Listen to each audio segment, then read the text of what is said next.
자, 이 테스트를 함께 해보시면 좋을 것 같습니다. 테스트 좋아요. 5점 만점이고요. 1번, 나는 일주일에 3번 이상 땀이 날 때까지 30분 이상 운동한다. 요즘 못해. 나는 매일 채소나 과일, 통곡물을 먹는다. 이건 0.5점입니다.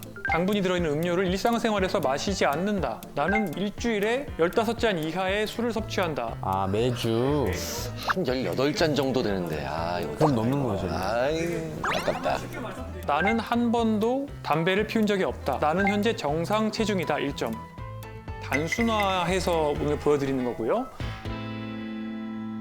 대략 5점 만점에서 여성분은 1점 깎일 때마다 2.8년 정도, 남성분들은 1점 줄 때마다 2.4점 정도 수명을 깎아 드신다고 보시면 됩니다.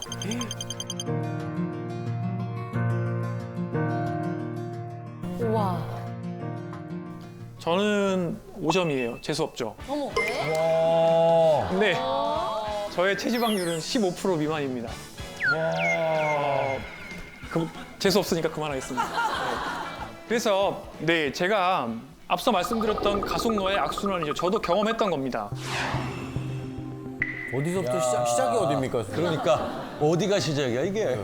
제가 노란색으로 표시한 것들은 사람과 동물에서 노화 속도를 빠르게 만들 수 있다고 어느 정도 알려진 것들이고요. 여기 계신 분들의 몸속에 노화의 시계가 가고 있는데 자기계발서에서 4시간 반만 자고 열심히 일하라고 그랬잖아요. 4시간 반을 자게 되면 스트레스 호르몬이 엄청나게 많은 양이 분비가 되게 되고 그러게 되면 뇌 기능이 떨어지고요. 전두엽 기능이 떨어져서 판단력이 떨어집니다. 더 맛있는 게 땡기게 되고 술도 땡기게 됩니다. 쇼폼도 땡기게 되고요. 그리고 쾌락이 당기게 되니까 음주와 흡연을 할 가능성이 높아지게 되고요. 이 모든 것들이 결국에 나를 더 몰아붙이면 또 잠을 더 주지게 됩니다. 여기까지는 이제 뇌 쪽이에요.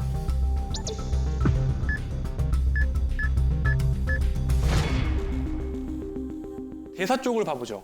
단순당과 정제국물이 잔뜩 들어있는 가속노화 식사를 하시게 되면 근육은 빠지고요.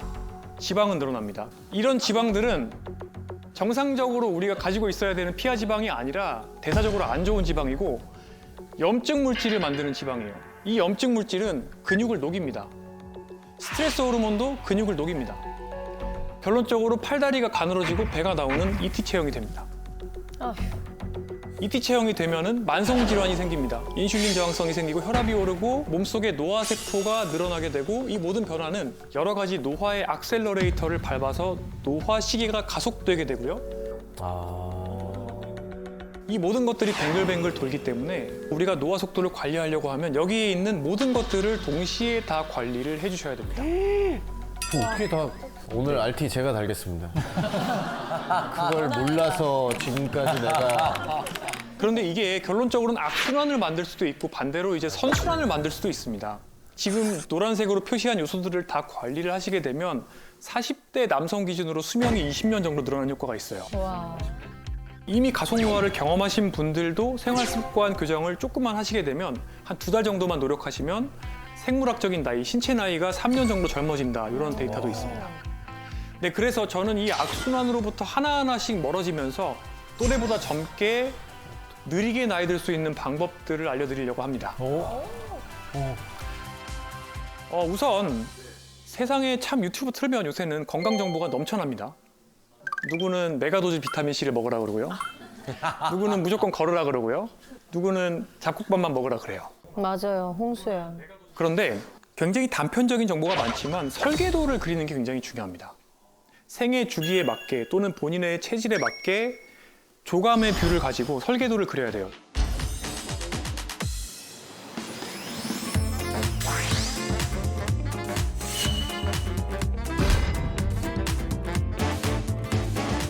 네 가지 M을 이용해 보시기를 권장드립니다.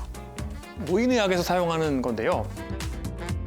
우선 이동성, 모빌리티입니다. 그런데 어느 정도 연배가 있는 분들의 노화를 측정을 하려면 사실 꽤 복잡합니다. 사실은 걷는 속도, 악력, 인지 기능, 우울증 정도, 만성 질환, 그다음에 혈액학적인 파라미터, 혈액학적 변수 여러 가지들을 이제 테스트를 해서 포괄적으로 평가를 해서 저희가 측정을 할 수가 있고요. 자, 그런데 이런 것들이 굉장히 또 많은 품과 시간이 들어가기 때문에 전문가들은 조금 더 간단한 테스트 방법을 계속해서 연구해 왔습니다. 자, 그런데 모든 테스트 방법 중에서 가장 중요하고 또 확실한 방법은 바로 움직임과 관련된 신체 기능입니다. 예를 들어서 노인분들이 평소대로 걸었을 때 1초에 1m 이상의 속도가 나온다고 하면 웬만해서는 앞으로 10년 내에 사망할 가능성은 없다고 예측을 할 수가 있습니다. 그래서 일상에서 최대한 많이 걷고 움직이라고 말씀을 드리고 싶습니다. 다리를 교통수단으로 우선 생각을 하십시오. 엘리베이터를 탄다, 타지 마세요. 디폴트, 기본을 내 다리라고 생각을 하시면 좋습니다. 힘들어.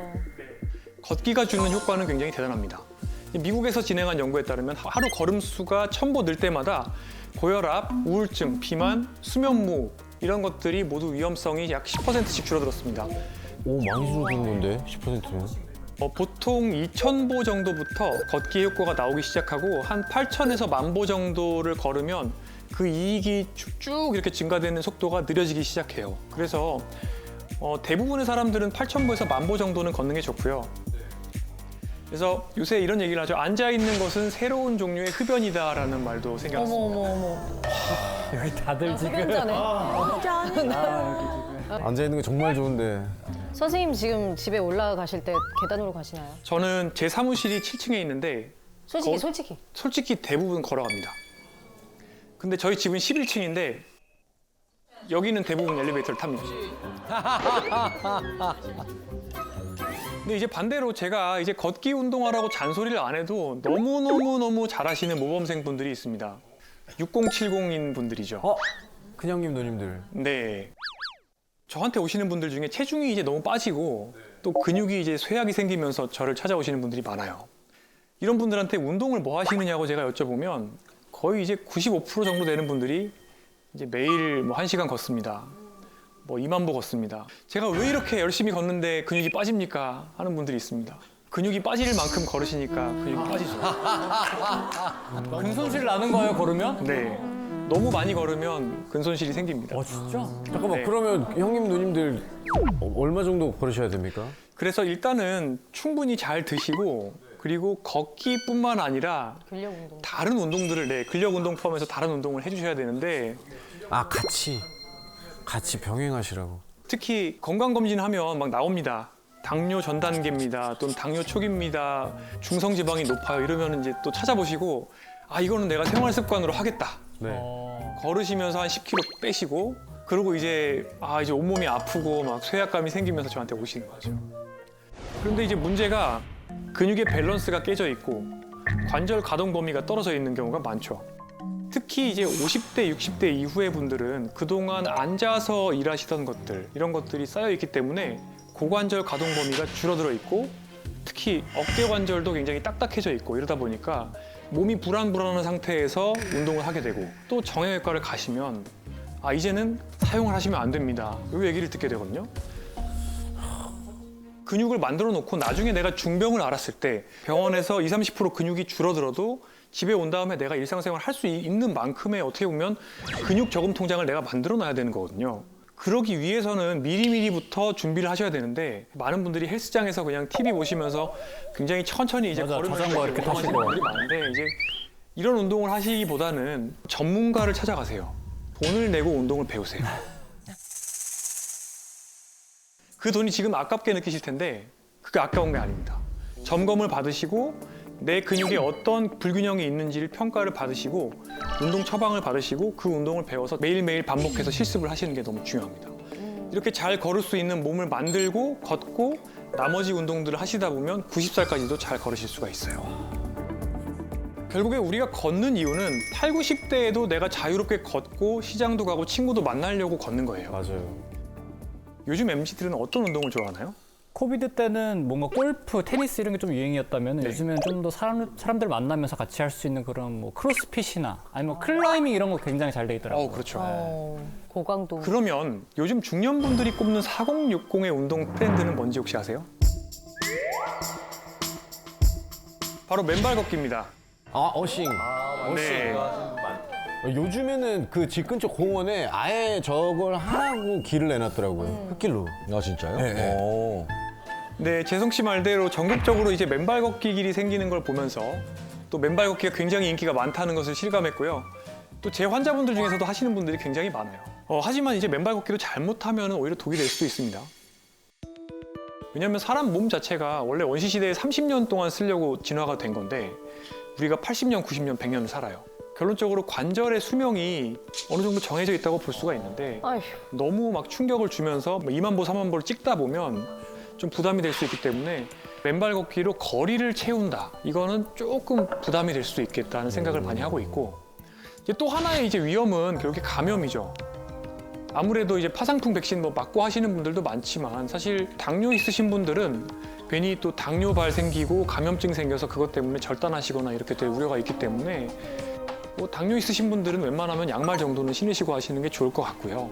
안전한 환경에서 맨발 걷기를 또 무리하지 않고 가볍게 즐기신다고 하면 맨발 걷기도 정말 만병통치약이 될 수는 있을 것 같습니다. 그 다음에 식습관에 대해서 말씀을 먼저 좀 드리려고 아, 합니다. 이거 너무 힘듭니다. 근데 식습관은. 네. 맞아.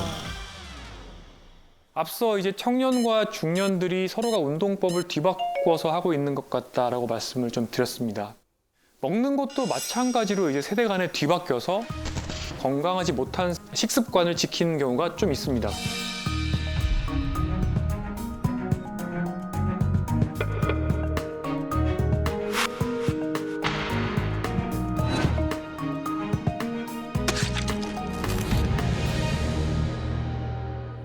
이것 때문에 실랑이가 많이 생겨요. 소식, 간헐적 단식, 1일 1식. 다 해봤어. 수원 씨 다 해봤죠? 다 해봤어요. 그럼 지민 씨도 해보지 않았습니까? 저는 그냥 다 소식해요. 아, 그래서 끼니를 많이 군살이었구나. 아니 근데 회식 때 또 술을 드시잖아요. 술을 좋아하죠. 그 건너편에 박나래 씨, 허한나 씨 뭐 이렇게 앉아 있잖아요. 걔네는 제가 남긴 거 다 쪼먹었고. 아, 그렇게 됐군요. 작은 거인이 됐군요. 이런 식습관들은 물론 건강에 도움이 될 수 있습니다. 아, 그래요? 네. 2030, 조금 더 넓혀서는 한 4050. 어느 정도 몸에 에너지가 충분한 분들한테는 굉장히 도움이 될 수 있습니다. 제 병원을 찾아오셨던 50대 A씨가 있습니다. 비교적 이제 사업도 성공하신 분이고 또 자기 관리를 철저하게 정말 잘하시는 걸 또 장점으로 내세우는 분이죠. 그분의 식단입니까? 네, 그분의 식단입니다. 좋아 보이죠? 별 문제 없어 보이죠? 근데 이제 건강검진을 하셨어요. 마른 비만입니다. 체지방률이 굉장히 높아요. 거기다가 골다공증이 나왔고 당뇨병 전 단계에다가 고지혈증, 지방간. 다들 웅성웅성 하시는데요. 네. 식단 나오자마자. 총 열량을 계산을 해봤거든요. 그랬더니 기초대사량 정도를 드시고 있는 거예요. 어떻게 보면 약간의 기아 상태를 만들고 있는 상황이었고요, 우선. PT도 하시고 걷기도 하시고 그런데도 이제 또 대사증후군이 생기니까 너무너무 억울해 하셨는데요. 그러니까요. 하나하나 따지고 보면 왜 A씨가 만성질환이 생기고 또 마른 비만이 생겼는지 좀 알 수가 있습니다. 일단 바나나, 단순당이 많이 들어있어요. 네, 탄수화물이죠. 요거트에도 들어있습니다. 그리고 정제국물이죠, 시리얼. 아침에 혈당이 스파이크가 생기는 겁니다. 그러면은 그 스파이크가 생긴 다음에 점심 때는 식욕이 많아지죠. 아침에 혈당 스파이크를 경험한 사람은 점심 때 더 잘 생기거든요, 혈당 스파이크가. 그때 외식을 주로 하세요. 이 외식에는 또 액상과당이나 설탕이 많이 또 양념으로 들어갑니다. 네. 그래서 점심 이후에도 혈당 스파이크가 또 생깁니다. 아이고. 그 두 번의 스파이크 때 생겼던 과량의 탄수화물은 대부분 다 복부지방으로 즉각적으로 또는 지방간으로 즉각적으로 저장이 되고 있던 거죠. 저녁에는 탄수화물을 피하시려고 고기 위주의 식사를 하시는 것까지는 저는 좋은데 붉은 고기는 사실은 가지사슬 아미노산이라는 게 많이 들어있고 이런 것들이 또 인슐린 저항성을 높입니다. 거기다가 고위험 음주를 하시면 또 만성염증이 생기고 인슐린 저항성이 악화됩니다. 네, 그리고 술 드시면 배고프거든요. 그래서 자기 전에 과일을 드시는데 이 과일도 역시 탄수화물이라서 다시 또 체지방으로 쌓이는 거죠. 결론적으로 이제 A씨는 굉장히 밖에서 봤을 때는 우아한 겉모습을 가지고 계시지만 이제 지방이 배와 간에 쌓이고 또 근육은 빠지는 몸으로 이제 본인의 식단을 이제 만들고 가시는 거죠. 자, 그래서 일단 저는 설득을 해서 안 됩니다. 골다공증 약 드셔야 되고요. 당뇨약도 드시는 게 좋겠습니다.